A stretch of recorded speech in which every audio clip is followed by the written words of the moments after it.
Children who have an incarcerated parent are experiencing increased challenges and an elevated need for mentoring. That's according to an annual program evaluation from the Seedling Foundation. The nonprofit provides school-based mentoring for children impacted by parental incarceration. And joining us this afternoon is Dan Liel, CEO of Seedling Foundation. Thank you so much for being here. Thank you for having me today. Okay, this is such an important topic. I want to first dig into the recent program evaluation you all did. So an important stat that stood out to me, 85% of mentees had positive outcomes in at least 3 of those 6 key program areas.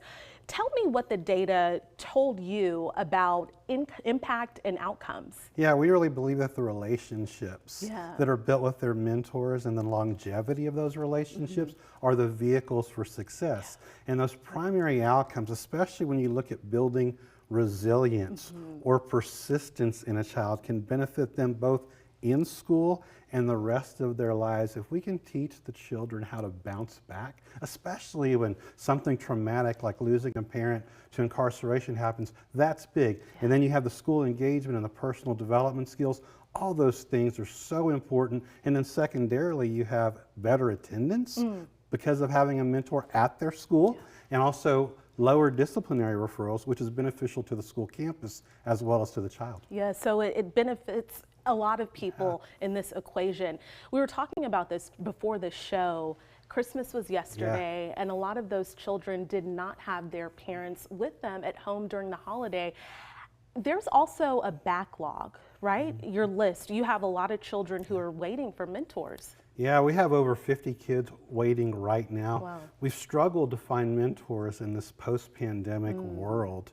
In fact, a third of the matches we have made are continuing mentors because they love it so much, but yet people out there in the community have not really stepped up, whether it's because of workplace culture, fear, economic stresses, but the kids don't know anything about that. They just know that they want the time and attention of a mentor that would mean so much to them, especially, as you just said, after Christmas yesterday and these holidays where they have a parent that's incarcerated.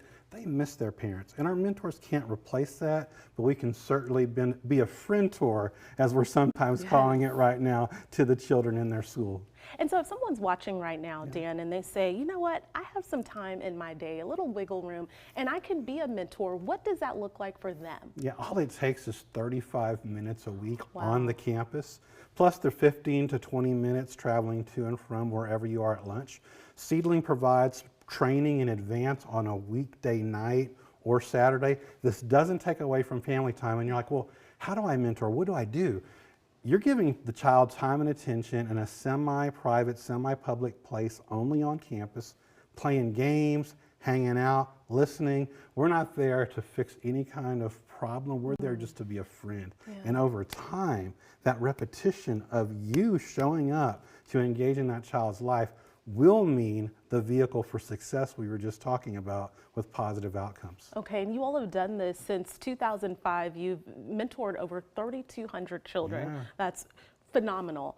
Any stories that stick out to you that really show how children have been impacted and how the mentors or friend-tors have been impacted as well? As I speak to you right now, we have students at the University of Texas, the University of North Texas in Denton, Stephen F. Austin, Texas State, ACC, students that are in the military, and I could share so many countless stories. When a person has a mentor, a child has a mentor that believes in them, they start believing in themselves. And they believe that they can, and that their childhood circumstance, while very difficult, does not define their future.